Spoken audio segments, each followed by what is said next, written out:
Nation, we back. Let's get it.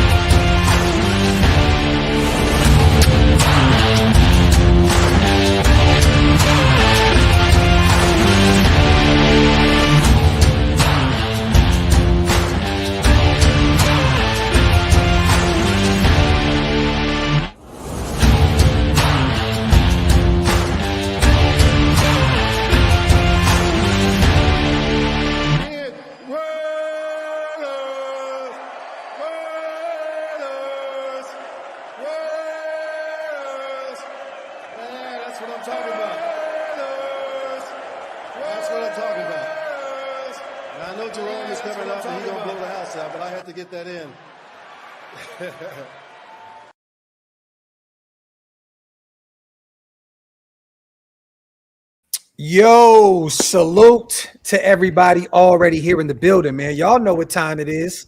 Welcome once again to our film studies. You know what I mean? I got my brother in the building, man, Dante over there at Eastcoast GridIron. What's good, bro? Oh, what's happening, man? I'm doing good, man. I told you work's got me in a chokehold. This crowd strike situation that happened. Yeah. They got me backing up data. I'm not even a data scientist. It's crazy. Well, it's a blessing as always, man, for us to be able to do this again, man. And we also have our brother, BIGMIKE Raider. What's happening, sir. Mike? Yes, sir. Shout out to the chat. Shout out to you guys, man. Let's get cooking. Let's get cooking. Great live from our brother last night. If you guys do not subscribe to BIGMIKE Raider yet, go subscribe to him. And also, we're going to have the Mob Fathers throw it all up and down the chat.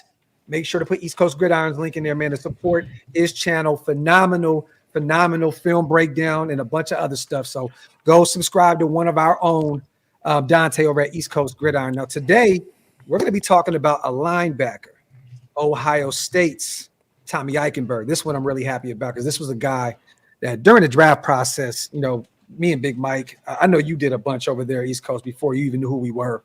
But like that was somebody in every mock draft I felt like I picked as our linebacker, like every time. And a guy that, you know, I think a lot of people kind of look at as just a thumper, a guy that can play the run. I think a lot of people don't acknowledge that his coverage abilities. I'm not saying he's going to go out there and be a Fred Warner and, you know, but I think this guy is a sideline guy. And, you know, Trey talked about it in our interview and off screen about the way Tommy Eichenberg goes about his business. I've talked to a bunch of other players that are teammates with him on the Raiders, and they're really excited about this guy. Dante, what is your first thoughts on Tommy? I know you've done your homework on him already and done some film stuff. What is your take on Tommy Eichenberg? Tommy, man, I've liked him pretty much his whole college career. I really think he got overshadowed by, you know, a lot of that talent that was on the team. Yeah. Last year, I mean, you had a lot of guys that was on their front seven. That's what Jim Knowles is known for. So, you know, Jim Knowles is their defensive coordinator, came over from Oklahoma State when they had a stout defense. He's been there 2 or 3 years now, but he's really the godfather of the 4-2-5 defense. So, just something you know, to notice where a lot of defensive linemen and a lot of those linebackers get a lot of work. There's a kid that's going to come out this year. I always screw up his name. I'm not even going to try to pronounce it. It's like Tullius something. He's one of the premier edge rushers coming out this year.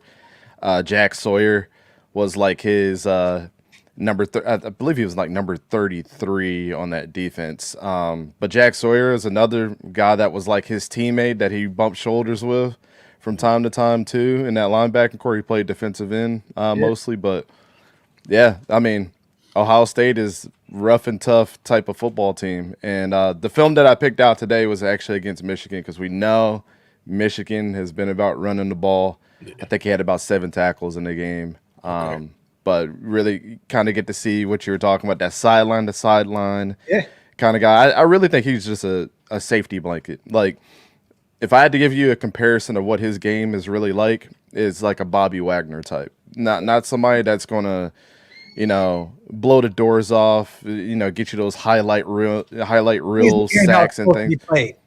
Yeah, he's going to remind you of the old school Raiders way, the old school, you know, linebackers that you guys used to have back in the day. So I think he's going to fit right in. I mean, if you don't really have him at the top of your list of people that might make the team towards the end of this training camp, you're going to see what he's about in the preseason. And like I said, if you're a casual fan, you're really not going to like this. But if you really like to get gritty with the 4-2-5 defense, you're really going to like what he does at linebacker. And Mike, what are we going to expect out of Patrick Graham this year? A lot of 4-2-5. 4-2-5. That's what we've been doing. Third year in the system, man. I mean, I would say he's the genius of the 4-2-5. I mean, he's shown it. We've progressed year after year under the system. So, you know, it's going to be interesting to see him under that same system. Yeah. And with, you know, question marks surrounding Divine Diablo. Like, you know, last year on his deal, you know, Spillane is a clear-cut starter, you know, but this may be a hot take, you guys, but I feel like Tommy can go out there and really beat Divine Diablo to be that second linebacker.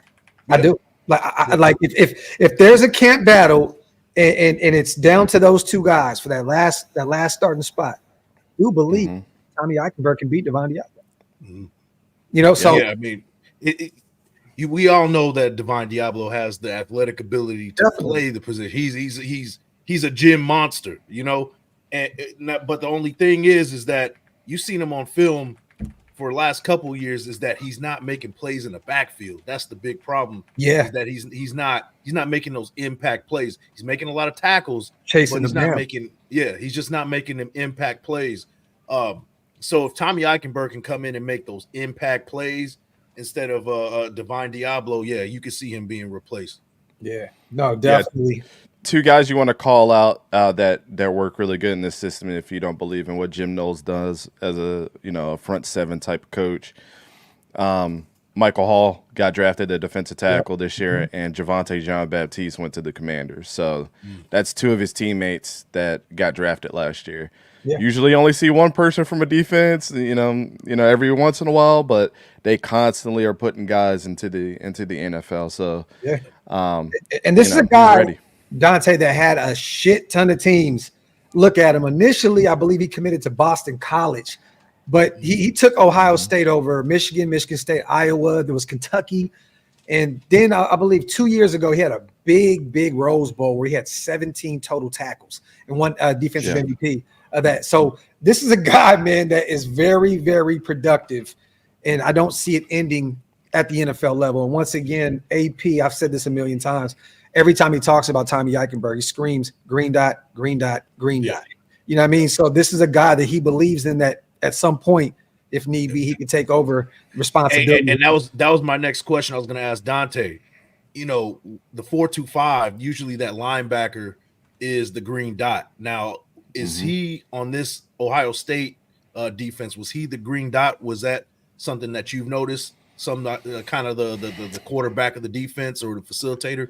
It kind of seemed like JT, that edge rusher I was telling you about, was like the primary focus. Him and Jack Sawyer last year. Okay. For whatever reason, I just think that's what worked for him last year, but it gave Tommy a lot of, like his PFF scores weren't through the roof, but when you watch him on film, he's really fun to watch because I think Jim was like, just go out there and go do what you do. I don't really think if I had to pull Jim Knowles in a room and ask him about Tommy, like, did he really have an assignment or was he just be there and help out wherever you can? So, I mean, in some aspects, a lot of guys that wear the green dots, they run their own schemes in their head depending on where the play's going to go. Like Bobby Wagner, I was telling you, like, he's not going to drop back in coverage if he knows definitely he's going to have his intuition that something's around to do. Some seen this 1,000 times, right? Yeah. But I mean, I think you're going to see a little bit of that. I mean, he definitely communicates with the teammates, get them set and things like that. You could tell that he was really a veteran of that team. And just like the Ohio States of the world and Alabamas and stuff that a lot of people don't give these big school credit for, is when those guys get brought in, they usually stay with the program long term. Like, and this is a guy that was there for a while too. So, experience pays at the end of the day. So I know a lot of these kids that came out this year are 22, 23 years old, but Tommy was good and he got better every single year. And I think that's kind of his trajectory as well, is like what you're going to see with the Raiders is, he's different than Robert Spillane. He's different than, Divine Diablo. He's different than all those guys because he's, he's sideline to sideline, old school, wrap you up and bring you down type of linebacker. So if you like that, you're going to absolutely love this because it's going to remind you of the old school. But and that's what AP is trying to recreate right now. That old school. He seems like, I mean, Antonio Pierce. That's another person that he reminds me of as well. So, but you know, some fun on this one. Some fun on this one. I'll tell you, he gives me hints of one guy that I'm a huge fan of, and if you guys haven't watched him, I know everybody's Raiders fans here, but if you ever get a chance to pull up a Bills game when Matt Milano is healthy, he's excellent, and that's kind of what Tommy reminds me of. It's like, can he? And Matt Milano kind of had a slow start. He was a Boston College guy and kind of just crept up there, and Matt Milano is a dog, man. He's one of the better linebackers in the league now. Absolutely. He's one of my favorite players to watch when he's healthy. Yeah. Sawyer it's weird. He's number 33. He's an edge rusher for Ohio State, huh? Jack Sawyer? Yeah. Yeah, it's weird because I swear when I used to see him on the field, I'm like, he has a running back or like a linebacker. He just looks like a linebacker out there to defense. Yeah. It's just weird, bro, to see him out there lined up as an edge rusher at 33. And you know I'm a tough critic of players, man. You know, I call it like I said, but Tommy's always one that where he got drafted makes sense because he's a slow burner. You know, it's like that movie that you know is good, but you tell your friends. Yeah. This might be a slow burn type of movie, but if you stick with it, it's a great story. You know what I'm saying? So he's like that 3-hour movie that you really got to be patient and, had gotten a good night of sleep before you watched it. You know hey, Big Mike, you know who he reminds me of, bro? You're going to die off this shit, bro. He reminds me of, I don't know if East Coast watches wrestling. He reminds me of Dexter Loomis. Oh, yeah. That straight, like, yeah. 5'6", like that. Yeah. That just, like, he looks like a serial killer, bro. Right, yeah. He just carries himself like a maniac. Like, that's who he reminds me of. A lot of those guys on Ohio State. My linebackers. Yeah. A lot of those guys on Ohio State, one of his best friends on that team, go look at Cade Stover, the tight end for them. Yeah. Looks like when I seen him at the combine, he was everybody was lined up to use the bathroom, and he's sitting up there like a serial killer. I'm like, bro, I don't know how many urinals is in there, but just let him go alone, brother, because you might not come out alive. Yo, real quick before we get to this, let's make sure we shout out the greatest live in YouTube history, man. Salute to all our people in the building. Make sure y'all wipe them feet, man. Break them thumbs. Pay your bar tabs, all that good shit that Shieldmore says, and like the thumb and all that good stuff. And if you're watching over at Big Mike's Raiders channel, man, salute to you guys. Thank you guys for pulling up. Also, we know Dante will be uploading this at some point on his channel. If you guys get an opportunity, make sure you stop what you're doing and go subscribe to East Coast Gridiron as well. And hit that subscribe button on all 3 channels. It definitely helps us all remain in the algorithm. Salute to Mondo, Top Beast, the My Fathers are in the building. Hug. All my guys, salute to Jenny as well. We appreciate you guys for being here. Now, what are we doing? This is Michigan. This back-to-back Michigan games that we get to watch. Yeah. I mean, you want to see them against the prime. We get JJ McCarthy this time, though. Yeah. You just want to see me talk shit on JJ. I was waiting. I threw the bait out there, and I was waiting to see if Dante was going to take it because I know you can't stand it. You're going to see me lose my mind because I don't think JJ's all that great. But all right, let's get it rolling, man, so I can move this screen around and get right. For sure. All right, so let me go ahead and bring this over. Salute to Mondo in the building, man. That content. I've heard that in a minute, man. Yo, here we go. Hug got our brother East Coast Gridiron's YouTube channel right here, you guys. So make sure you guys do go subscribe. And Big Mike's is also in the chat somewhere. Make sure you go subscribe. I think Big Mike's, you know what I got to do? I got to put all of you guys' links inside my description. So every time I just copy and paste it, people know where to go. I'm going to do that after this show. Let me shoot. Give me the 2,500 before the season starts, man. Hey, let's get it. You definitely deserve that. Wait, Mike, you're not at 2,500 yet? Nah, man. Dude, y'all have so many people on y'all lives that I don't even look at your subscriber count. Versus mine, I'm almost at 4,000. I can barely get 10 people to come in and watch us. Hey, man, but you know what though, bro? You're going to continue to grow, and during the season, you're going to see it. You're going to see a difference. Watch. I'm telling you. I like talking to myself, so it don't matter. Come in or don't. I like football, so you gotta love talking to yourself. If you're gonna start from the beginning with this, man, like it's It's a grind for sure, bro. Oh, I know. I'm here for the grind. I'm not afraid. I know they will come in droves one day. Yeah. So I'll stay patient. Do time. But I know because I talk bad about JJ McCarthy, I had a lot of people unsubscribe because of that. I love it. For those who are just pulling up, you guys, we are breaking down Tommy Eichenberg's Ohio State film against their biggest rival, the Michigan Wolverines. And is this last year or is it 2022? Dante? It's 2023. So okay, this is Michigan's national championship year. Yep. Okay, so there we go. So let's get rolling, man. Let me see.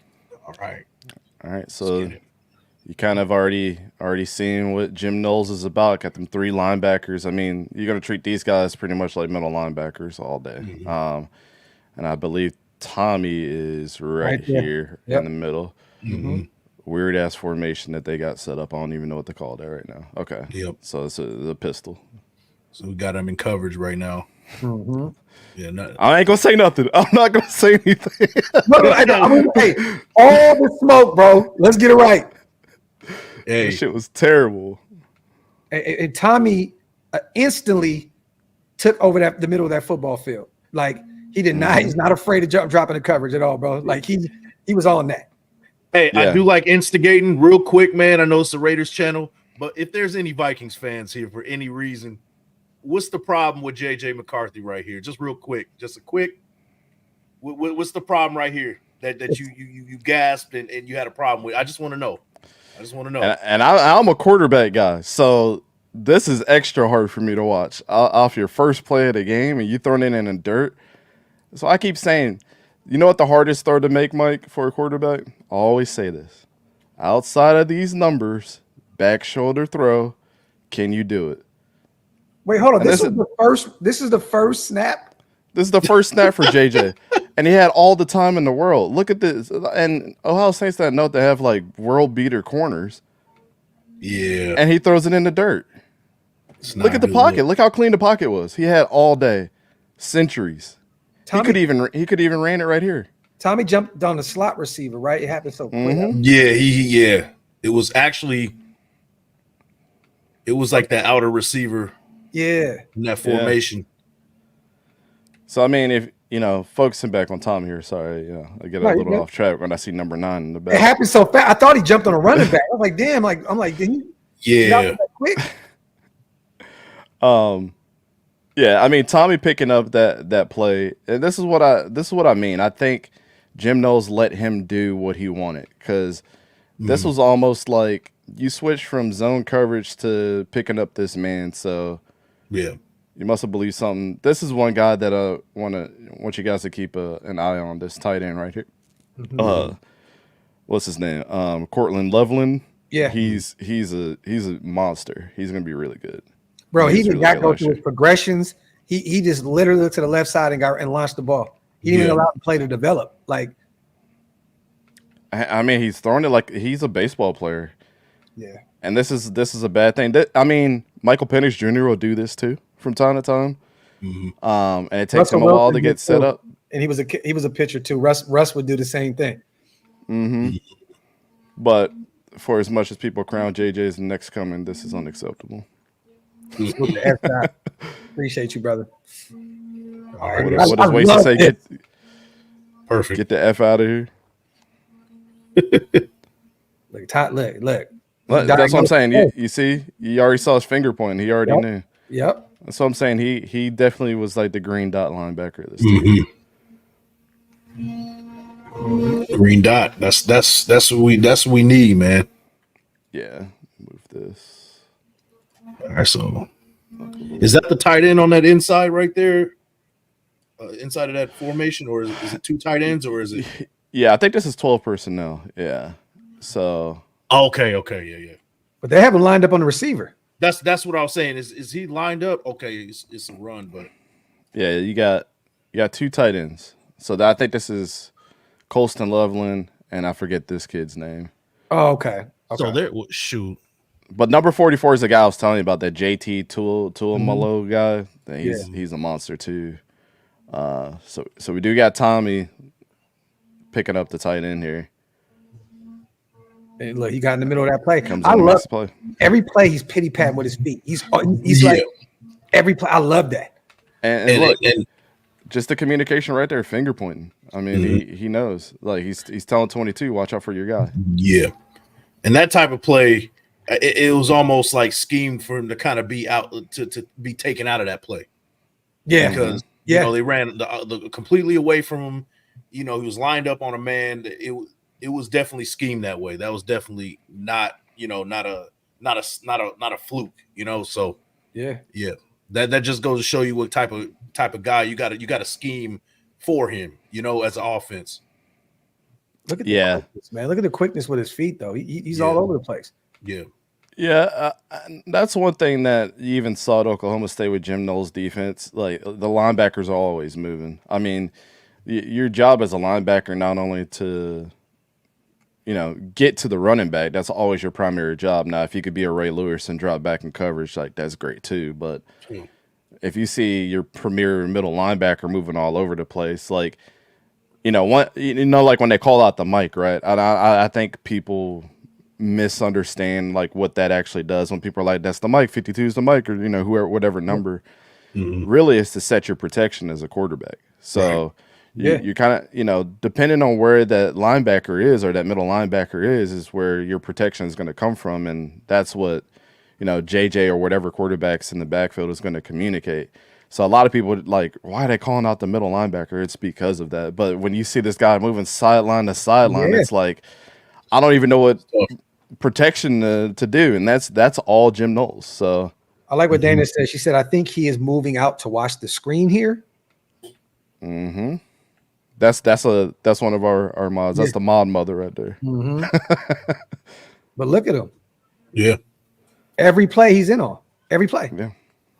He's all over the place. And that was an interesting formation too, is with quads, empty quads on the left side. That was, and they were looking for that, kind of exploiting, kind of trying to get Eichenberg out of the play. Yeah. Another one of those moves to kind of isolate him and kind of get him out of the play to where he can't make one. So they're scheming for him. It seems like, at least off the jump right here. That's my observation for this one. No, you're right. I think you're right, Mike. It looks like they're trying to take him out of the play. Yeah. They're trying to get him his teammates to the wide side of the field too. That's why they switch sides. But like, I don't know. I don't know how much reins of the offense JJ really had. But if I'm seeing Tommy Eichenberg just free like that, why am I throwing a screen? And the ball gets snapped. He already knows where to go. You see, as the ball snapped, he's already going right. Yeah, he was already going right. Yeah. So just the instincts and knowing where they want to go, and having that ability to do so, that also says a lot about his IQ as well. So, and then also that was a 3rd and 5 play. Yeah. Oh, okay. So that's already a stop for Ohio State's defense. Right. There you go. Again, this is a rivalry game in Ann Arbor, so this is tough. This is and they held Dante. They held JJ to only 148 yards in the air and a touchdown. So like that was all. Like that was nasty work. I mean, he was efficient, 16 for 20, but 148 yards. Looks like a lot of dink and dunk here with JJ McCarthy. That's elite numbers for a top 10 pick right there. He had 160 yards and 0 touchdowns in the national championship, and people talk about, he got a ring. Yeah, your running back had like 400 yards rushing and like 5 touchdowns. Stop. Man, that's nasty work. Yeah, it's nasty. I wasn't a fan of JJ credit that dude McCarthy got either, man. So you're not saying anything I wasn't thinking. I'm glad you were there with me. Like, I see the talent, but like Graphk said, shit is nasty work. While having those numbers and then people are crowning you, it's just disrespectful. I know I talk about Bo Nix all the time, but like, look at his numbers versus JJ's and tell me how he leapfrogged this dude. Like, that's nasty work. Yeah. When did you do all that work and get shown less? That's crazy. That's a great play. Yeah. And Michigan is known Jack Sawyer and the boys. So that's like his best buddy right there. So that's 33. Jack and Tommy's 35. They're known for their run game. And Blake was held to like 88 yards. He had 2 tutties. He averaged 4 a clip on 22 carries. They kept Donovan Edwards kind of modest, 10 carries, 31 yards. So yeah, they had. I think Donovan Edwards only had like 400 yards or something like that last year. Damn, man. See, I think he's gonna be one of the ones. Like I like Donovan Edwards. Yeah, me too. He started to get his way towards the end of the year for sure. I mean, he showed up in the national championship. That's the only game that you need to really show up in. Right. Yeah. Let's see. Looking to see if I can find. I couldn't find. Did you have Tommy's stats with this game, Dante, or not? I think he had 7 total tackles. Okay. I don't know. I don't think he missed a tackle in this game. Gotcha. He usually averaged like a half a missed tackle, like, you know, per game, which is not bad for a linebacker. But I don't think he missed one against these guys. So you got Donovan Edwards getting the ball. Yeah. Like I said, you know, their front 7 played like a unit. Yeah. These corners just suck. If they had good corners. And they're running away from Eichenberg. They haven't gone his way at all. It's, you know, they're running on the opposite end of wherever he is. Every single play. So far, at least. Yeah. Yeah. So we noticed a little bit of motion out of this is Colston Loveland. So this is the tight end again. Moving in motion to get into the inside of this trips formation. And you already know who's going to be lined up on him. He had a big game. This he had like 5 receptions for 88 yards. He didn't have a touchdown, but he averaged 17.6 a clip. So he had a big game for Michigan. Yeah. What's the down and distance here? Sorry, I didn't check that out. Oh, it's another third down. Third and 4. So Colston Loveland's in motion. He notices. He moves out. Dropped in coverage. And he's watching JJ's eyes. Yep. One thing you got to notice too for a linebacker is how much, and notice the pressure that these guys are going to give. This is how you know if you can let off of this guy or not. He's not going to be able to make this throw without it getting either batted down or something bad happening. Right. So as soon as he noticed it, he's trying to sprint across the field now. Yeah, that's way too far for him to make that throw, and he's not going to get anywhere with that anyway. So yeah. So that looked very Robert Spillane-ish, Big Mike.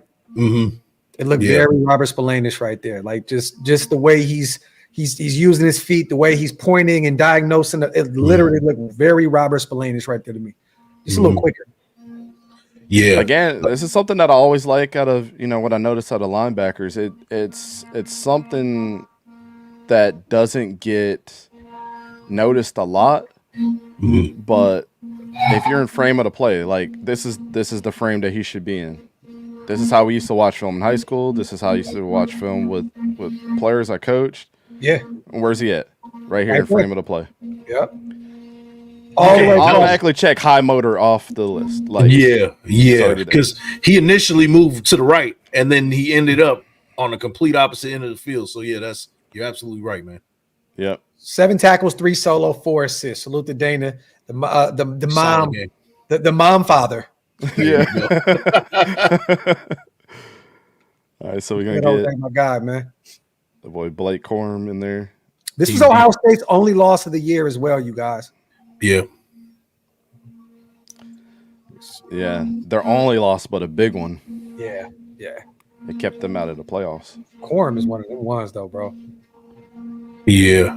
Did you see how much he bench pressed at the combine? He's a monster, bro. It was like 40 reps or something. He put up 220 like 40 times. Yeah. He's a small dude. Man. It's like 5'8". Right? 5'7", 5'8". He wasn't even 5'8", man. I think he was like just below 5'8", like 5'7" and some change. Yeah. Yeah, that's crazy. Yeah. That's what I noticed right here, too. I noticed right here, Eichenberg moving guys around. Yep. He's definitely a green dot. That's what we're getting from him. You know, a guy that can facilitate, get guys in the right position, know what everybody's supposed to be doing. That's what you want. Yep. So there was a thing. So I watched like seminars from different coaches from time to time, and one thing that Nick Saban said that he always teaches his guys that he taught his guys at Alabama. He's not the coach anymore. Is when to react to a gap and when to magnet. That's like his words. So what he meant by like attacking the gap, like he could have attacked here and then would have gotten blocked, which you know always will show you that a linebacker needs to not be so hot-headed. He's just trying to get in there and make a play, which hurts his team. He followed the run. Yeah, or you could be a magnet. So navigating the blocks. Yeah. The best person that did this, and this is Wasted boy too, is Edgerrin Cooper. Edgerrin Cooper was the best magnet linebacker last year. Yep. But again, he's in frame of the play, and all you have to do is be a security blanket. I mean, Blake Corum can break tackles, left and right. Yeah. No, that was a great play. Uh-oh. Oh, they stopped him though. So we'll see what happens here from the other side. Obviously, Colston Loveland's in motion. He's been covering him all game. Tells 22 to get to that side. So I'm assuming they score right here. And that's why I said, uh-oh. Yeah. Because you said previously we were just talking about it previously, know when to attack, when to kind of be bullheadish, and know when to kind of just be that magnet. He chose the first option. Yep. He chose destruction, and it didn't work out for him. Yeah. I mean, look at that move that Blake made, though. I think he had the right idea, but just look how shifty Blake Corum is, bro. He thought he was gonna run right into him, and then Blake just right. Watch the play. Watch, like it looks like he's gonna run right into Blake, and he just got shifty on me. Yeah. So there's a lot of processing that goes on here. This is a tough play, right? Mm-hmm. So you're already following Colston Loveland right here in the B gap here. Mm-hmm. And you're like, right here for that split, whatever 10th of a second, you felt like that you're going to get Blake Corum. You're bigger than him. He's faster than you, but you got the advantage in the gap. Yep. What you got to notice is that combo. Yeah, combo blocked right here, and that this guy can peel off at any time. And then also, Colston Loveland could have just stopped in the gap. So he had more trouble that he had to get through than what was actually painted. But Colston Loveland kept going to the other side, so he totally missed. So he jumped off that combo block. The lineman he read that pretty good. And Michigan had 6 offensive linemen that got drafted. You can only start 5, but 6 got drafted. Yeah, that doesn't tell you anything. Yeah. That's one of the better O-lines in the country, for sure. So when you have 6 O-linemen get drafted, I would say so, Mike. One of them dudes didn't play all year. in a very deep lineman class. Yeah, that's true. Yeah, one of them guys didn't start the whole time. He still went to a team. So he scored right here. This is the one of those times where he scored in this game. Mm-hmm. Did they call it down short? Red zone. Yeah, I don't remember. I remember watching this game, but I don't remember this play. Ooh, and Tommy was all over it. And that time he showed patience. Yep. And that's a thing that you have to write down. Like if I was like literally just sitting here by myself writing this down, that would be a big underlying note for me. However you respond to adversity is a huge thing when you're watching film on a player. Like even any position. You can get beat, and a lot of people are going to have those things like very high on their list. Oh, he got beat by this player. But we got to notice the offensive line that he's playing, the caliber of team that they're playing. This is a national championship team, so, hindsight is 20/20 at the end of the day, but you still have to write that down. Mm-hmm. And then also the caliber of running back that he's playing too, that could have just stepped inside and got around them. So the fact that he stayed patient on this play is a huge plus. It's the self-coaching on the fly kind of deal, right? Like the previous play, he made kind of a mistake and he thought on the fly, all right, next time I got to be a little bit more patient, in a similar situation. I know they're going to run the ball, so let me be a little bit more patient when I hit the gap and not get blocked. And that's exactly what he did. He took a little hesitation step right there at first, assessed the play, what was going on, and hit that gap and made a tackle. So the guard fell on his ass. He kind of jumped over him a little bit. Yeah. It definitely broke down. I mean, this is definitely a big team effort here. I mean, just the way that the lineman peeled off, did that half step to the side there, had those guys peeled down. I mean, they're really just they know that they had to be a brick wall. This is basically what it is. But and Tommy is making this tackle, you guys, from the back. He's pulling Blake out of the end zone. Yeah, that's the best way, and that's another thing. The Graphk, that is an excellent point. Can your linebacker pull them back? Because how many times have we seen, even in the NFL, a guy that's running down the field and a guy's tackling him and pulling him sideways, and another guy hits him in the back, and he's in the end zone. It's like, why'd you even tackle him that way, bro? Yeah. Like, why are you not pulling him back? Yep. So he's already got that mentality as a linebacker. Like I said, he's not the craziest, like, most athletic Edgerrin Cooperish, but like to me, he was a top 5 linebacker in his class. Yeah, he's a throwback. He's a throwback type of linebacker that he's a thumper, not the greatest with coverage, but can thump and can move laterally if he has to. That's what you want in a middle linebacker. That fullback did everything right there. He cleaned that up. This was a nasty play by the fullback for sure. I don't think he wasn't expecting this. He was out of a rocket, bro. He just injected himself into Tommy Eichenberg. he almost left his feet. Like, I think he did, bro. Yeah. He speared his ass. Like, that's crazy. He launched forward. Bro, he ejected, bro. Like, he was like, nah, we getting in. Yeah, we scoring today. Yeah, man. I mean, shoot. That was straight frustration, my brothers. That was why we cannot get the ball in the end zone after being fourth or second and inches, third and inches. We got to figure out a way to get in the damn in the end zone.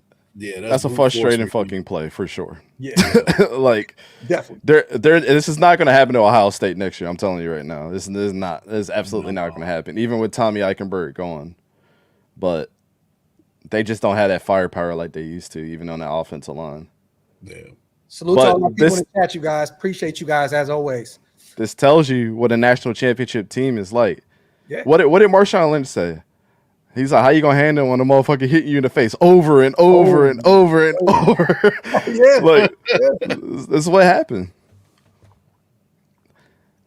I mean, everybody in the chat wouldn't want to play against Michigan on that drive. That shit's frustrating. No. You go back to the sideline and basically you go to the Gatorade stand and you spray that shit in your face real quick. Oxygen. Give me the oxygen. Yeah. Yep. And Jim Knowles is over there yelling at him like a motherfucker right now after that shit. How the hell did y'all get manhandled by these dudes? Yeah. What you gonna say? Coach, you're better than us. I mean, what the fuck? Real. All right. JJ with his first nice throw of the game. Yep. Yeah. But you said it. He was dinking and dunking all game. Didn't even break 200 in that game. So that Johnson? That was Roman Wilson, I believe. Oh, Roman Wilson. Okay. Man, he's one of them ones. Yeah, he definitely is. The Steelers and people look down on them, and I think they're going to have an okay year, but damn, Roman Wilson and George Pickens together, shit's not going to be fair. And Roman had 3 receptions for 36 yards in this game, so that's a testament to the Ohio State defense. He had a touchdown though, but he only had 3 for 36. And then Cornelius Johnson had 4 for 33 with no tutties. Mm-hmm. Like, yeah, so they all together. Cornelius is on the Chargers, right? Is he? I believe Jim Harbaugh picked him up in the later rounds. Okay, he may have. Let me see. I'm gonna look that up. Yep, he's a Charger. That's what I thought. He went in the 7th round. That's when they got him and Brendan Rice back. It was a steal, man. Mm-hmm. Yeah. Harbaugh definitely brought some of his guys in. Yeah. I'm curious how Brendan's going to do. I'm conflicted on him. I'm rooting for him just because of the story, man. That whole draft process and flying to Dallas, had to bury his best friend, and he's sitting around. Brendan is an asshole, though. Like, hey, bro, he's Jerry Rice's son. But he's a dick. I mean, bro, he's literally the son of the greatest wide receiver of all time. You know what I mean? Like, I hate to say that about any player, but like at the Senior Bowl, he was just like too good to do interviews with anybody and was very short answer. Man, it's like, bro, you're here to do. I don't give a fuck that you're Jerry Rice's son. Like, you ain't Jerry Rice yet, homie. You're never gonna be Rice. Yeah, you better hope you're just a fraction of what your dad was. An ugly ass running motion that he's got. Shit is crazy. Once again, all over the place. There you go, in the mix. Mm-hmm. Mm-hmm. Let's see. Who is 22, Dante? I don't know who 22 is off the top of my head. I'm just seeing him out there a lot. He's a linebacker. He looked like a running back to me. Yeah. He looks like a tight end too. Yeah. Yeah, man. I mean, that's about the best way you can play that. I mean, there's nothing really there. Yeah. Mm-hmm. Now this is the one that we can pinpoint here. Yeah. And there's some constructive criticism that needs to be put out there. Bit on the play action. Bid on it knew immediately, but it was too late. Yep. Yeah. But again, here's two-way communication here. I mean, The safety. that Or the 22. linebacker. Okay, the linebacker. Okay, got you. I mean, you got single coverage out here, so you know that you're not going to have to go down anywhere. There's nobody going in the flats here, so what are you doing? I mean, here's the thing. Tommy is automatically going to play the flat. He's already down here. So if you see him veering down and you see Colston Loveland coming over, now mind you, Colston Loveland is absolutely a menace, but this is where you stick a hand on him or something, at least slow him down until the safety can come down and help you. You know what I'm saying? Yeah. So that's the difference between like great linebackers is like they'll at least stick your ass right across the middle. Yeah, and, make you feel it. Have help over top. Yeah. Because, I mean, this is honestly the guy that needs to give the tight end the most worry. But this is just – I don't know what it's always hard, too, to judge this because you don't know what the play call is. Maybe he was just supposed to come down and bump him across the middle. I mean, because Colston Loveland does do a lot of dig routes as well. Yeah. So he just went a little bit higher. So I'm reading his scouting report, and one of the things it says, this is on NFLDraftBuzz.com. It says zone coverage challenges, particularly as a hook defender, sometimes leaving areas open for receivers. Is this an example of that? Do you? That's I wouldn't really consider this. I would just consider that this was a miscommunication. Like this guy's name is Still Chambers, by the way. What a fucking name. Oh yeah. So no, he went in the draft this year. Yeah. I don't. Did he? Oh yeah, I thought he went in this draft.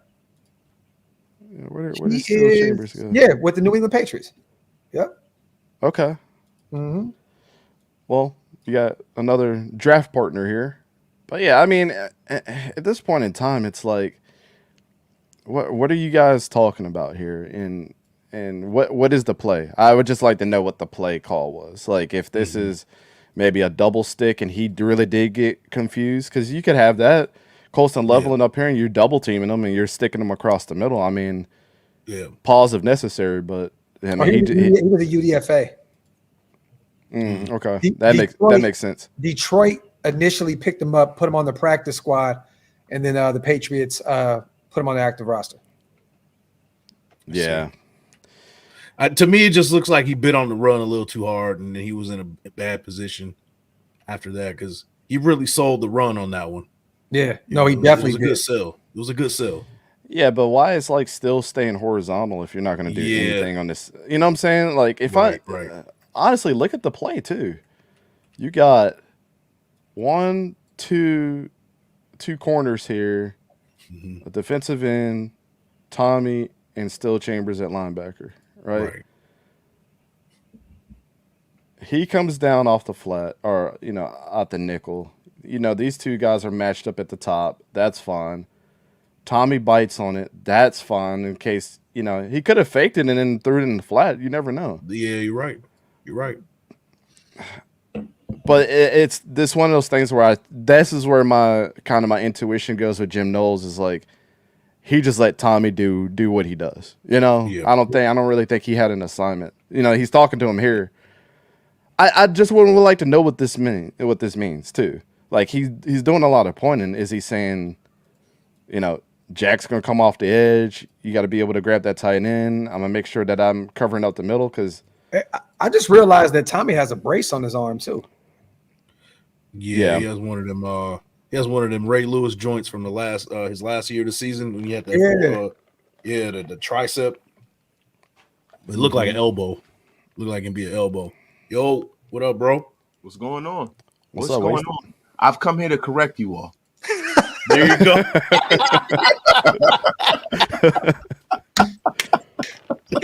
Having some fun, man. We over here watching, Tommy man do his thing. He's looked really good thus far against the best team in the nation. Yeah, man. I tell you who doesn't look too bad, JJ McCarthy. No, he's looked bad. Listen, right there. He had a bad game. We were just going over what he did in this game. He was 16 for 20, I believe. He had 148 yards and he had one tutty. So that's some Alex Smith type of numbers right there. Yeah. I mean, what you want him to do? You want to throw 6 touchdowns on Ohio State? That's a rivalry game, man. He had an efficient game and he won it. Dante, being a top 10 pick, I expect him to throw fucking 5 or 6 touchdowns. Whoa. Dante, you do not let this man come over here and derail your show. You know that the hatred that you have for JJ runs deep, King. Do not allow this man to come over here and act as though he is a serviceable quarterback. Listen, man, hold on. Applaud me, everyone, for coming here and derailing the show. Applaud me, everyone. Big Zoom. Big Zoom, everybody. What are we looking at right here? All right, so you got this like weird ass choice wheel route from the right there, the wide receiver. People call that shit all kinds of crazy different shit, but we're just gonna call it the crazy wheel route. Damn, that looked like some backyard football route right there, boy. Yeah, Roman is cold, bro. That's some freestyle right there. Yeah, but he kind of tripped up there too. He did, but still, for him to even be able to get back into the play after that. Like, I think he still had his defender beat, bro. It was Renfro China route vibes there. Right, yeah. Yeah. And that's still Chambers again, huh? On the outside. Mm-hmm. Oh, boy. There we go. I mean, JJ could have took 2 checkdowns here. 2 that possibly could have got him a first down. Yep, right there at the 45. But, here's my frustration with this whole thing. You are staring Roman down the whole time. Look at the stripes on his helmet. The whole time. You saw him tripping. You still throw that shit. This dude is not going to be good, man. I don't see it. They're saying Sam Darnold's already the starter out there. He should be. I mean, they're going to protect the young rook. You know what I mean? I happen to like JJ McCarthy. I like Bo Nix too. I think these guys, if they get in the right situation, can really cook, man. I just think when it comes to quarterbacks, are you big? Are you strong? Do you process well? Can you throw the ball hard? Check. Now you have the offensive mind to develop that. You pulled up a little late. The first snap of the game was ugly with JJ, man. It like literally. Yeah, bro, that's not the sum total of his ability in his whole career in college. I'm just saying, you never want to see a quarterback throw a ball in the dirt the first play of the game. Listen, we've seen that a lot here. With Derek Carr. Yeah. Well, here's the thing with this play that drives me crazy. You're up 7-3, and it's 1st and 10. Check it down, bro. There's no. You got 2 wide open receivers, and you stare him down the whole time. Yeah. And you still like.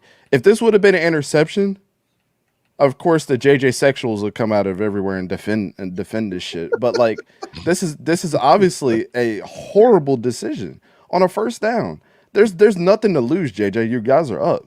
Listen, and you just seen your teammate trip. To be honest with you, that was a horrible decision, but I liken it to that shirt choice that you made today. Same horrible decision all the way around. Bang Zoom, everybody. Sorry. Try liven it up there. Hey, let our dog get his Al Borland on, man. Leave him alone. Man. I could have wore a Justin Herbert jersey and pissed you off, but I decided to keep that in the Yo, East Coast tenure with Raider Nation would be at a nice little end right there. Yep. Yeah, be your last show, man. Nah, but I look. Let me ask you this: if that receiver doesn't fall, is this a different scenario right here? The thing is with that pass, honestly, Graph, I think Roman Wilson had 48 catches last year, and I purposely went back and watched how many times that he readjusted to JJ's terrible ass throws. It was about 14 of those 48 catches. I think that are actually tallied. Broken down. So, yeah, because it's like, it's ridiculous. Like you try to argue with people about this, and it's like, that is ridiculous that Roman Wilson even had to like come back on a short arm throw or throw his body out somewhere to catch something. Yeah. That's all Roman Wilson. Like, you get no credit for that shit, in my opinion. But like, if it was remotely in the stratosphere of where Roman was, even when he tripped, and he would have came down there with that reception, all of us would be like, "Damn, Roman Wilson is that guy." Because I believe he probably could have. Like, Ohio State corners suck balls, like, you know. But he couldn't even put in the stratosphere. Hey man, and you're talking to 3 Raider fans we know so well. We know burnt toast when we see it, man. God, Way too common. Yeah, just damn, man. Damon Arnett, man, where are you? Shout out to the GOAT. The GOAT with the Remy colored braids. All right, what we got right here? Just navigating the blocks, being a magnet, man. That's all you can be. I love the analogy. I love that the magnet analogy. Like he's just bouncing. He mentioned you wasted about your guy Edrin Cooper being like a magnet as well, following the play. I can't take credit for that. That's all Nick Saban terminology. He's like you're either attacking you're attacking the gap, or you're a magnet on the defensive line. Yeah, just trying to figure out where the play is. You know. Well, I'm sorry, I didn't mean to. I just had a question. So Ohio State, why are they playing so much single high? That's just how they do there, man. Especially with all the dink and dunking, because like JJ he was not testing his defense at all. I'll tell you what though, that single high safety shit's gonna work this year with Caleb Downs. That was one of the best transfer portal pickups. If y'all ain't I would say if y'all could watch Ohio State game next year, watch who Caleb Downs is. I think he's gonna be number 2 this year. He's a great safety. They could have used him in this game. Man. 1 year too late, good sir. Man. Yeah, I didn't realize that was a great assessment right there. Wasted a lot of single high and for what? Well, because they run the ball a ton. Yeah. I mean, that's just really what it is. This is the same team that ran the ball, what was it, like 30 straight times against Penn State? Yeah. JJ only threw the ball 8 times that game. Yeah. So, I mean, they didn't have to though. They were getting physically dominated up front. You know what I mean? Yeah. When you have a game like this is more of a robber. Now, look, Penn State is not what they once were, right? But with Ohio State and Michigan, that's the game that you red circle every year. It's always a competitive game, no matter what. I'm just a little concerned with the fact that, and I'll be honest with you, Dante, that JJ McCarthy didn't, push the ball downfield a little more. He has the better skill position players. You know what I mean? And I've seen a couple of these throws where he kind of missed these throws. Yeah. He has I agree. He has guys, out deep, single coverage. You should be able to complete that pass. That would make those NFL throws. And now he goes from Cornelius Johnson and Roman Wilson to JJ and Jordan Addison. And I'm giving JJ his flowers. Like, some of the throws that he makes are fucking amazing. Yeah. Like, he can thread the needle, but like you said, it's the consistency and like, are you going to challenge yourself at the next level? Because this was definitely the game to me that could have put him in Heisman conversation, even with the stats that he had up to this point, because they had 2 bad corners. You're going to play Penn State, who had 2 horrible corners as well. And why couldn't you have done this against both of those teams when you had a wounded animal on the outside and 2 really good weapons? It's because they got that running game is so good. So why not just hand the ball off? Like, and Jim Harbaugh was going at the time too. I think this is a game that he was suspended towards the end of the year, and I don't think he was there for this game. It was Sherrone Moore.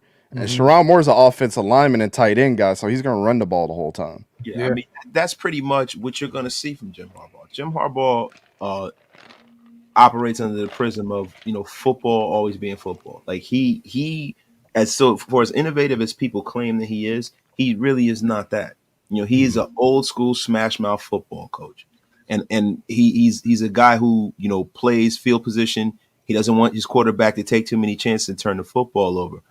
So I think watching this game is a microcosm of what we can expect to see from the Chargers this year, because they are lacking in a skill position standing. They are lacking. Minnesota has a nice ground game as well. I know you were talking about Harbaugh, but with JJ going to Minnesota, having Aaron Jones come over, Ty Chandler had a pretty good season last year. You know, I think they're going to be okay with what they got. I got CJ Ham, I believe, a few other guys over there. Yeah, they got pretty good line over there too. I don't think he's going to play much early on. I think no, I don't either. Sam Darnold's going to be the guy. Sam Darnold's going to be the crash test dummy. Yeah. And Sam Darnold, like in his last few starts, even with the Panthers, has been pretty damn good. Like, if anybody can make a career resurgence, it's probably him. To be, in my honest opinion, I think he's gone through his lumps and bumps, and I haven't been a Sam Darnold guy, and I got to give him his flowers. Like, he looks, I mean, he reminds me of Alex Smith. Like, you're gonna be able just to get the job done, just push the ball downfield. That's all we need you to do. That's how I see Sam Darnold to be, and if he can do that, Vikings fans are going to lose their fucking mind because it's just going to be like watching Kirk Cousins again. Oh, he's not mobile enough to do anything. They're going to want JJ to come in and get his, get ripped apart. Hey, S-Dot, thank you for the $5 donation, but more importantly, thank you for covering Wasted Talent's face. Like that means a lot to me, man. For us not to have to, deal with this nonsense and tomfoolery. So salute to you, S-Dot. He said, thank you, GridIron. I did not see it with JJ in the film either at all. Watching him is like watching Jason Campbell dink and dunk. What the fuck? Bang, zoom. Now, but the thing is, that's not, but it's funny because I think that realistically, the top 20 throws I've ever seen, JJ may have 2 of them. Like, I swear, bro, like you said, thread the needle. What was that one play that everybody goes back to? Me and Stu were like in awe. We were breaking down some of his tape. We were in Indiana at his house. And dog, there was a throw he made. I've never seen such window. It was a tight window, and JJ got that football right. I remember that, the one where I told you to go fuck yourself. Yeah, fuck yourself. Yeah. I remember that one. I think I think it was against Penn State, I believe. But I know there was another one where he threw on the wheel route to Donovan Edwards. I think it was at Eastern Carolina. It was like the first game of the season, and he threw that shit. I was like, God damn, JJ, all right. You might be able to turn the tide. Was it a tutty? Yeah, it was a touchdown pass. That was the one I'm talking about. It was insane. Yeah, it was like a 60-yard throw, and I mean, he was every bit of 50 yards of that when he threw it. Yeah, man. It was crazy. So that's the thing I'm struggling. I know we're breaking our time, Eichenberg, but the thing I'm struggling with is that to me, he's like probably, besides Caleb Williams, the most physically talented quarterback that came out. Like, just from a physical standpoint, right? Now, the guy who, when it comes to nuance and throwing guys open and just arm talent, is Michael Penix Jr. That's the guy, right? It just as a whole athlete, it's Caleb Williams. But this guy fits the bill for me. Like, if I had to pick him or Bo Nix, it would be him 100%. And I said that coming out. I think JJ is going to be okay, man. He just needs the right offensive mind to kind of cultivate that talent. I would challenge you to go back and watch 2022 film when that Oregon offensive line wasn't all that great, and Bo Nix was incredible that year. Like, running the ball. He didn't run it a lot last year because they got better. But 2022, I think you would change your tune a little bit on his athleticism. I've been watching Bo Nix Auburn. Since he was at Auburn. I have a lot. I like Bo Nix. I'm just saying, this guy, as far as his arm talent, this guy has it in spades. He just got to get a little more consistent. I think, Sanjit said something that was very, very telling, and I keep repeating it. It's really about getting some of these talented guys in the room with bright offensive minds. And Kevin O'Connell's going to do that. He's going to do that. Yeah, that's true. He's going to do that. I'm telling you now, like, if anybody can unlock that that talent you're talking about, it's going to be Kevin O'Connell. Yeah. Somebody said I'm a Bo Nix agent. No. But I mean, we got Sincere McCormick's agent right up here. But I literally was the only person that I know, and my guys can tell you, when he went to Oregon, I was like, that dude's going to be a Heisman contender. And everybody looked at me like I had fucking 5 heads. Like, our audience was like, you're an idiot. And then he was in the Heisman last year. Yeah. And 4,500 yards and tying the completion percentage record. Like, I just don't like when, I guess with me, when it comes to players, this is any player, anybody, breaking records and things like that and putting the numbers that they put up, and people give excuses on why other people are better. Like, that's like you going to your job and you're outperforming everybody, and a guy that may be a little bit more talented than you gets the promotion and you don't. You know what I'm saying? It'll piss you off. You know what I'm saying? So I'm not the spokesperson for Bo Nix, but like I saw it on film. I think he's a great quarterback, and I know how old he is, but like, shit, he's consistently good to me. And hasn't been a person that's like, go watch this, and I'm like, well, Troy Franklin had a 10% drop rate. I'll be honest with you. I hope he fails miserably. Bo Nix is going to be a goddamn bumsicle. Hey, forget both bums. Let's get back to the GOAT, Tommy Eichenberg. That's right. We got 30 minutes left because Dante got some work to do, so I want to make sure we try to break down as much Tommy as possible. Wasted, motherfucker. He got tripped up right there. Just trying to get over and cross the offensive line. Yep. Oh yeah. I caught up in the traffic. That's one of the ones where you hit your fist in the dirt right there because you know you probably could have made a play. Let's see. Definitely got tripped up a little bit. Mm-hmm. I thought he was initially holding on to his knee, but I think he was pulling his pads back up. Oh. He probably would have gotten there, or at least been on that, been in on the display. Dropping in coverage. Mm-hmm. Okay. In frame of the play. Yeah. He's always moving, man. Decent coverage too. I mean, no one to disengage. Look, he's watching JJ. Yep. You ain't throwing this. Yeah. You're definitely not throwing that crossbody. So followed him the entire way. Once again, sideline to sideline, linebacker. Little thing I noticed there, closing speed isn't what I'd like to see. I was thinking that too, but I thought maybe he kind of like pulled up a little bit because of the sideline. Like he could take a little bit crisper of an angle as well. Yeah. I was kind of thinking that too. But I think if you watch the rest of the reps that before you came on, wasted like that closing speed is there. I think Mike was on to something in terms of him already being kind of on the way out of bounds. Like, bro, Tommy actually kind of shocked me with the speed that he game speed. Yeah, you know who he kind of reminds me of too is Jack Campbell from last year. Oh, and that was one of our favorite guys. Jack Campbell, bro, you sure? Yeah, Jack Campbell. Huh? Jack Campbell is different, but I'm just saying, bro, as an athlete, bro, that dude. But you can see, like, if he had like Jack Campbell's speed and things like that he would be even more of a monster than he actually is right now. But like, he has that skill set. You know what I'm saying? That's why he reminds me of Jack. Like, they're just old school type of linebackers are not going to stop. They got a high motor, and they look faster on film than they probably actually. You know what I love about him right now? I love how he has his eyes in the backfield and he knows exactly what gap he's going to shoot. ITK 35. My bad, wasted. No, now you can see soon as the ball, he knows exactly. His eyes are in that back. He knows exactly where he's going, man. That right there is like 80% of the battle being a linebacker, knowing and knowing where your eyes should be.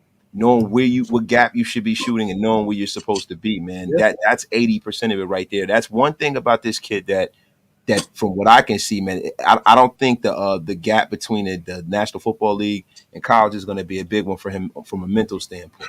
Oh yeah, especially with stopping the run too. And another thing is from a linebacker, you want to read those keys. What he's reading here is he sees two pullers, and he's following where the pullers are going in that situation. Yeah. So.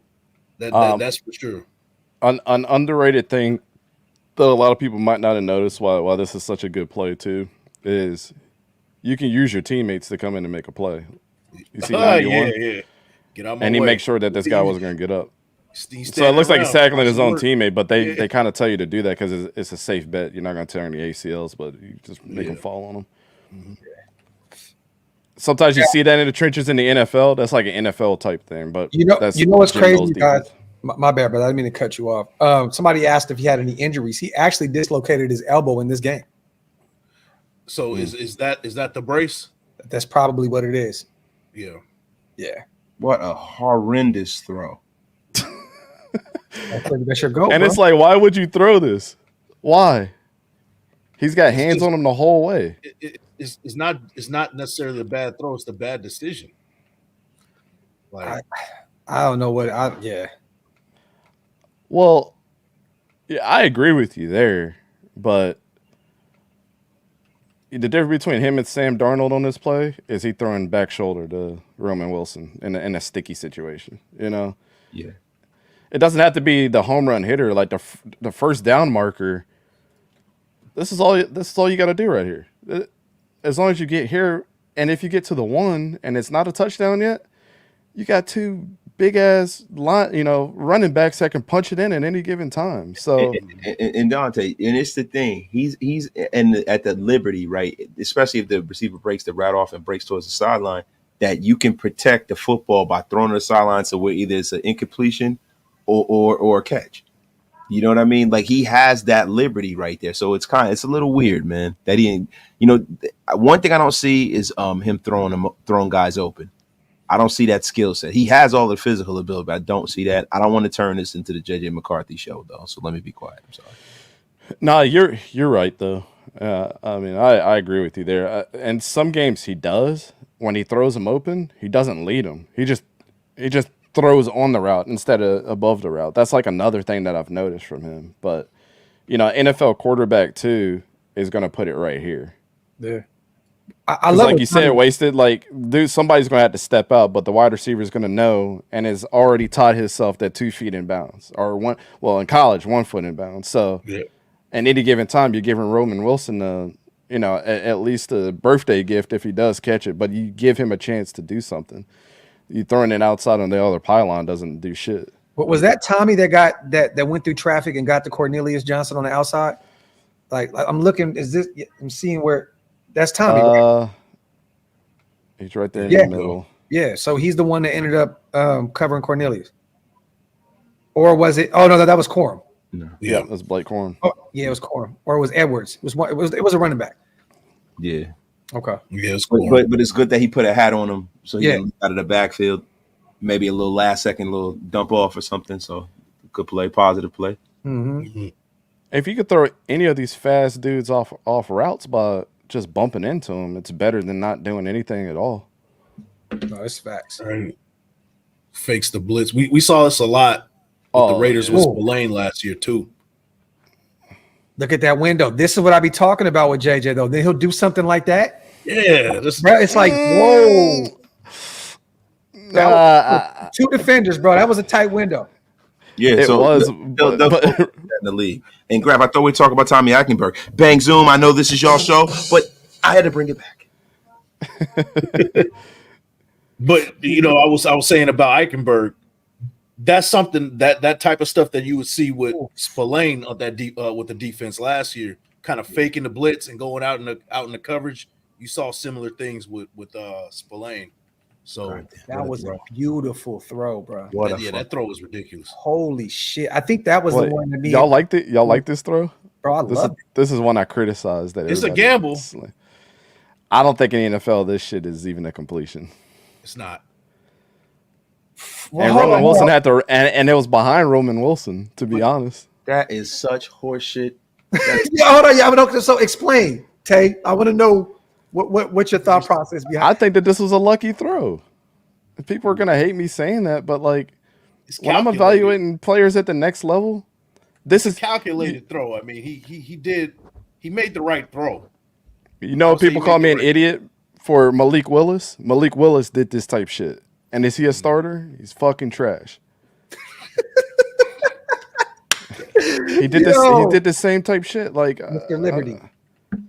I mean, it looks pretty because he's splitting 2 defenders, but you can't tell me if Minkah Fitzpatrick or somebody's on Roman Wilson right now, and he had to reach back like this. Like, this is what I'm saying. It's like Roman Wilson to me made this play, having eyeballs behind his fucking head first of all, but splitting 2 defenders that close. A safety's knocking that down or at least intercepting it. And I'm not trying to hate on JJ. Like, yeah, it looks pretty, but like this shit is not an NFL throw. And Ben Kirk said the same thing. He played in the NFL and he reviewed the same film. And he said the same shit as me. And he played in the NFL. It looks nice. Now yeah, it looks nice. Correct me if I'm wrong. Would you want the ball in between the back of the end zone between the A and the N? Because that's where I would have went with it. But I don't play quarterback. But I would have it like right there where the A and the N in the back of the end zone. Well, yeah, I mean, safety was nowhere around. The perfect spot is right here. Anywhere that's leading him to the end zone, and Roman shouldn't have to look back for this. Yeah. And then the only reason why I said between the A and the N is because you got that the guy right there where he's on the 1 yard line and the I and the G. Now, if you throw it to the A, I don't know his breakaway speed. Can he come and make that play? I don't want to get my wide receiver lit either. You know, that's why I said maybe between the A and the N in the back of the end zone. I'm looking at like this is a trust thing. Like I think he knows what kind of receiver he has, and he knows he's going to make the play. I mean, don't get me wrong, we can nitpick this to death. Yes, he could have went in the end zone and led him, but I thought that was a phenomenal play. I did too, Graphk. This is the first time I've agreed with you in 2 days, man. Yo, hold on. How does that make sense? That's the first time I've agreed with you in like 2 days, man. We gotta turn this. We gotta turn this shit back around, Graphk. I thought it was a beautiful play, but either way, Tommy Eichenberg was watching the Michigan offense score a touchdown. Yeah, so. Yeah. I mean, at the end of the day, it worked.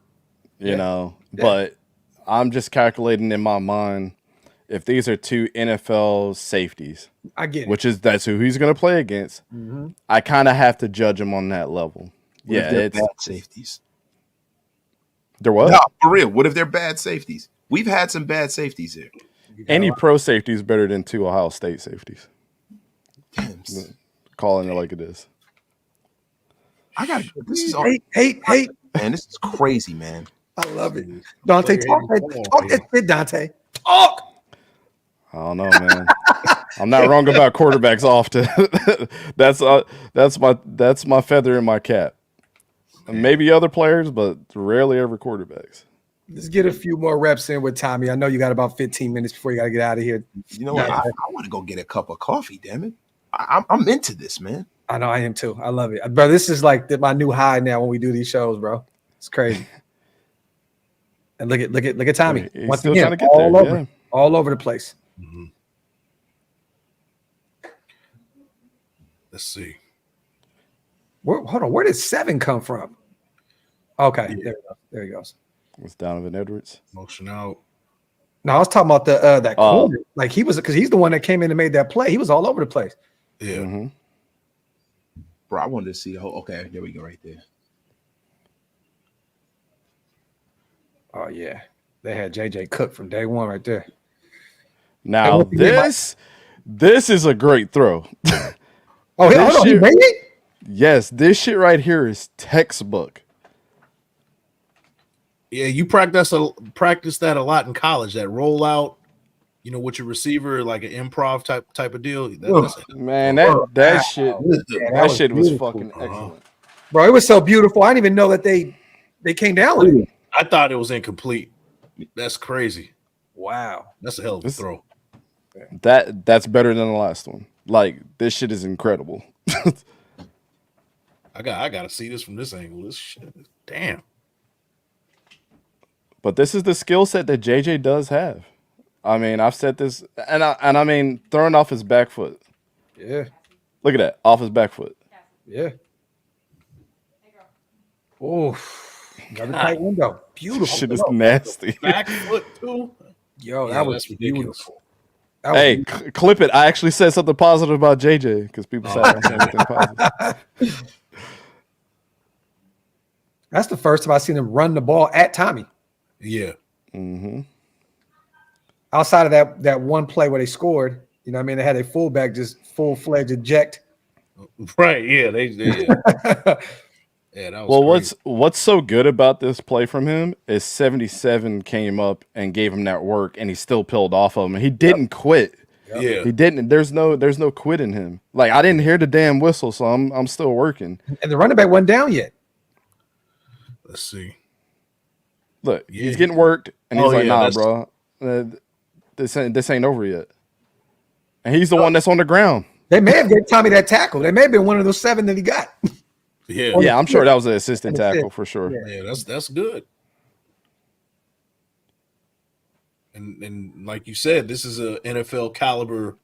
All these guys got drafted. Yeah. So that's why this film is important. Yeah. Right. I could have pulled the Rutgers film out, but you know what I'm saying? Like nobody wants to see him against Rutgers. Let's be honest. Yeah, man. Right. There he is on another play. Yeah, that boy cooked. Oh yeah, he's getting busy. And with the big ass brace on. Yep. A dislocated elbow, you guys. 7 tackles with a dislocated elbow. And still, look at that. Look at that. All over the place. That was all him right there. Yep. And we talked about it once again, Dante, him bringing him down from the back. Like this was not a situation where it was just downhill. Yep. And he's out there covering the flats. Yep. You know, and like I said, I like PFF for some of the shit that they have, but game grades are totally off. Like he had a fucking 48 grade in this game. How? Yeah. This is outrageous. Yeah. This is very Spillane-ish to me. Yeah. You know what I mean? Like very similar. The toughness is there, just like Spillane. You know, we saw Spillane play with a broken hand, that big old cast. Yep. He's playing over here with a dislocated elbow. And there you have it. Production didn't drop at all, you know. So it's those two plays right there where PFF gave him those low grade, Dante. It's the one where the corner, I believe it was the corner that didn't get his hands on him. Remember, we didn't know if it was really Tommy's problem at that point. Remember that last play where like did he give up on that play or was it the corner? That right there was nasty. Mm-hmm. Yeah, and this is one of those ones too, to be honest, like where PFF gets it wrong. Okay, how highly are you rating somebody like Colston Loveland because he's a fucking dog? Yeah. How highly are you rating Tommy Eichenberg? Okay, he came in, and how are you reading this play? He's playing in zone coverage. The guy runs in, you know, a flat route, catches it, and Tommy's there on the play. Yeah. With the hurt elbow. But I think that played a part in that, Dante. Because you try to wrap up with that one arm that's not dislocated. You see that? Absolutely, yeah. Oh yeah, he's feeling tender. Of course, you're gonna go on with your. Yeah. So you know, that's what I'm saying. Like if you're gonna grade this play a bad play on his end, yeah, he missed the tackle. He tried to one hand tackle. And in that situation as a receiver, you do a 50-50 situation. Am I going left or am I going right when I catch this ball? Yeah, he, you know, and Eichenberg had to make a decision.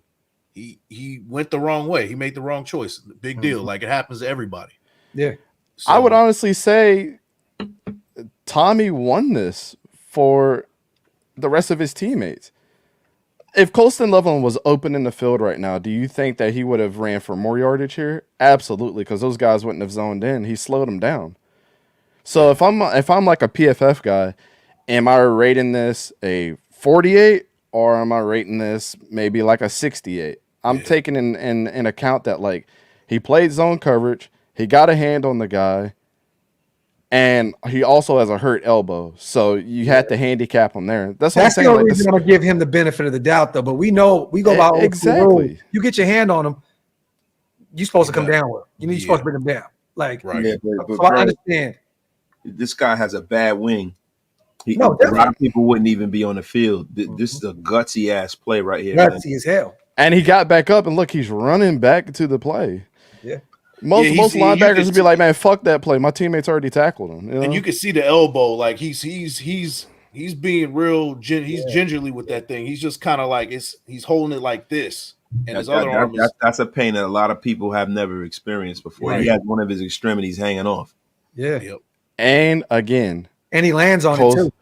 Colston Loveland is not a pushover fucking tight end either. Yeah. So it's like you got to account for all that stuff. To me, if I'm looking, I'm giving him the benefit of the doubt, and I'm giving him a 68 grade on this play. If I had to do it, I think he won more of this rep than he actually lost. Yeah, was it a big gain? Of course, but could it have been bigger? Could it have gotten more yards? Could you know? Could things have gotten worse? Absolutely, it could. Pause. Thank you, Graphk. I'm trying not to climb a ride because when he said could it have been bigger, that's what she said. That is what she said, sir. DeMarcus said that Dante is the Michael Phelps of the Pause Olympics. He is. Absolutely. He is, man. He owns that shit. There we go. He got like 23 medals hanging over. Gold medals. Hey, somebody put together a Michael Phelps Dante with all the medals would actually be hilarious, bro. That would be hilarious. And look at that. Yeah. I ain't even gonna say the young man's name because I already got paused enough today. We're just gonna call him Alex. You can look up number 10's last name. It's pause-worthy. All right, well, we're gonna take the pause out of it. What is his last name, Dante? Orgy. Yeah. He's not even lying. I told you, ladies and gentlemen, good night. It's pause-worthy. Yo, now, is somebody like myself whose last name is RG, I feel for that man. I understand his frustrations. Orgy? Yeah. Oh, I never made the connection. Thanks. Yeah.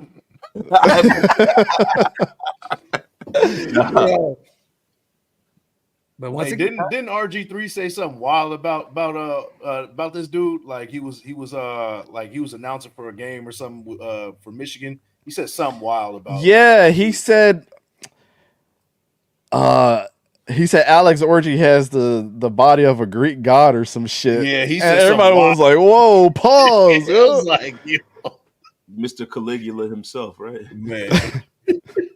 RG. My dad calls them dirty braids. That shit is hilarious. Oh, Yeah, man. Yeah, and he got them Omar from the Wire braids. Yeah. Nah. I told my dad, I said, "That's nasty work. As a white man, you can't say this out in the streets, right?" Oh my God, bro! I know you went to a HBCU. You was a punter in North Carolina Central, but that does not give you the pass. no Your pass, Omar no. coming. Your Omar coming. Yeah, I know you from B-More, man. Oh yeah, that was a big thing, man. Oh, damn, my lips are dry. I can't whistle right now. Yo, that's hilarious. We used to eat the wings with the mumbo sauce, bro. Yeah, Take all the way down to B-More. That's why I got to go out there, bro. I've never had them. Hey, y'all come out to the Ravens game. I'll show y'all the spots. Never. We need Dante's dad on the show. Yeah, Dante gonna have us robbed. We're gonna start clapping pigeons. Yo, you remember all that pause shit y'all was talking about? And it's the real life Omar right here. Oh shit! Oh shit! He be clapping pigeons and shit. Let everybody know. Northerners is here. Yo, that's hilarious. Look, Tommy in on another play. Yeah. Yo, He's Tommy, there, Tommy. The one thing that I see from him, man, athleticism aside, man, is that his football brain is impeccable. Right. like that play right there. He didn't have to. Play. He didn't have to come in and make that tackle, but he did. Play. Got his hips around. Yep. But that's like a play that reminds me of Jack Campbell, because Jack Campbell would do shit like this. Mm-hmm. Man, that was my favorite linebacker in that draft, man. Same. Yeah. When I seen Detroit take him in the first round, a lot of people were tweaking. I was more like, wow, they took Gibbs in the first round. I'm like, what the hell is going on? I gave them a A+ grade in that draft, and people thought I was crazy, bro. And then when they got Brian Branch, I said, "Oh my God, they're gonna be nasty." Mm-hmm. People actually tried to tell me that Ivan Pace was better than Jack Campbell. I said, "Stop." What? Stop. I love Ivan Pace, but Jack Campbell was the one. Stop your lies. Like, No, Jack Campbell, I swear to God, people were saying that shit. They tried to prove me wrong too. Bro, listen, Jack Some Vikings fans. Jack looks like a physical specimen. Like Ivan is undersized. That was the reason why, he went where They he were went. like, Ivan won all the linebacker awards. I said, he didn't win the one that matters, motherfucker. He got the dick buckets. Pause. Bang zoom. Go ahead, get me. Hey, big butt kiss. Yeah. That is the worst name in the history of names, bro. Like, he had to be a beast too, which makes it worse. A Hall of Fame linebacker with a name like this. 3 pauses in one. Yo, listen, man. Nobody encapsulated that name better than J-Ro from the Alcoholics.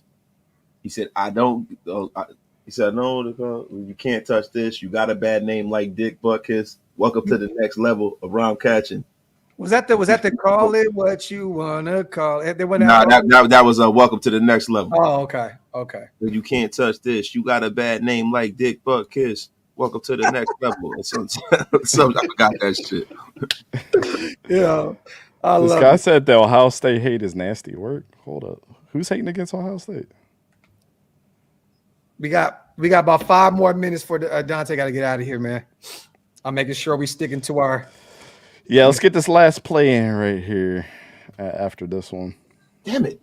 It's better. I got my coffee, I got my DuckTales cup. I was ready to cook, man.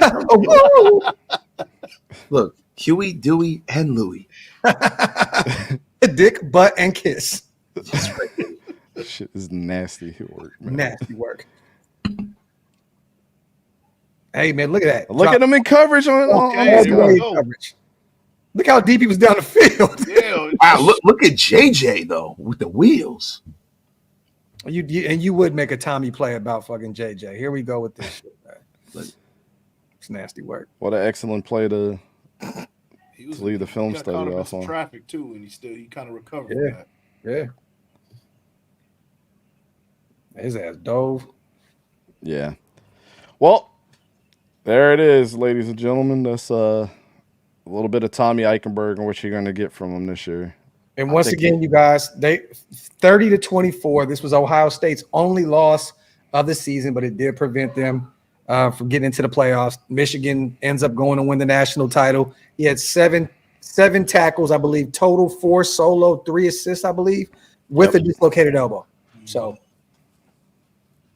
I love it. It's funny, man. I mean, look, Eichenberg is a guy that, you know, when we took him, I knew right then and there, bro. I was like, this is the Raiders continuing in their trend of getting mid-round guys that are going to be impactful starters. I fully expect for him to be a guy for years to come to be, you know, leading our linebacker room. I really do, and I think, you know, this year he will be on the field a lot this year because his instincts are second to none. The one thing that we wish that Divine Diablo had was timing. If you can give, you know, Divine Diablo, Tommy Eichenberg's football IQ and his he'd be all pro. He'd be freaking Luke Kuechly, man.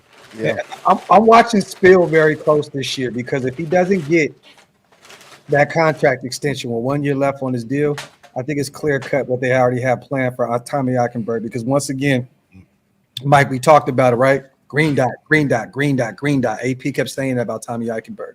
Yep. So they have big plans for him in the near future. You saw his communication there too. I mean, that pointing is not for no reason. You know, I would like to know what that signal is. Everybody has different signals, but obviously we can't hear what he's saying on film too. He's not just pointing; he's saying something as well. And salute to Dante for being diabolical because we made sure that Wasted got some nice coffee in him, man. He's all hyped now and he's got to go to sleep. You love it, man. Diabolical. Wasted, have a good time tonight, staying up and not being able to go to sleep, you bastard. I love it. I love it. Stay in those Gotham. Listen, man. I am a stone's throw away from 50 years old. I can always go to sleep. No. That's facts, bro. That was a haymaker right there. I'm not gonna hold you. I can drink a whole pot and pass out. So, that's a fact. You're right. Once again, you guys, salute to everybody still here in the building. We would hate to leave with 300 plus people in the building, man. But thank you guys so much for watching Tommy Eichenberg's film with us. Next week, we have MJ Devonshire, and we have some the Cameron Richardson out of Mississippi State. We're going to break down both of those games with one little, you know, film session. So maybe next year, maybe next week, a couple hours. Maybe we could do an hour each if you guys have the time for it. This is the problem. This was going to happen. What's going to wind up happening is people are going to like Devonshire better than the Cameron Richardson because of the big plays. But the Cameron Richardson is 6'2". He's athletic, and he was down in the SEC chasing around Malik Neighbors. Yeah, so something that we need to take in context. Right. Because he did have what I believe MJ had like 4 picks last year, somewhere around there. He did. You know what I mean? So he's definitely a ball hawk, man. But I'm telling you right now, man, the Cameron Richardson is a guy I'm gonna keep an eye on, man, because you know I think with his size and his athleticism, man, he should translate pretty well to the National Football League. Facts. Well, shit. Once again, you guys, salute. Dante, get out of here, man. Go handle your business. On the way out, you guys, wipe them feet, hit them thumbs up, hit the subscribe button on all 4 channels, man. Big Mike Raider. For everybody over there watching over there, everybody go follow our brother Dante at Eastcoast GridIron, and go follow our brother Wasted Talent also at Raider Nation Unlimited. And if you guys are new to my channel, make sure you guys hit that subscribe button. Also, we will be back next week with more film to break down. Salute to you guys. More gritted than iron. The grid down. Salute to you guys, man. Have a wonderful night. Salute. We out. See you guys.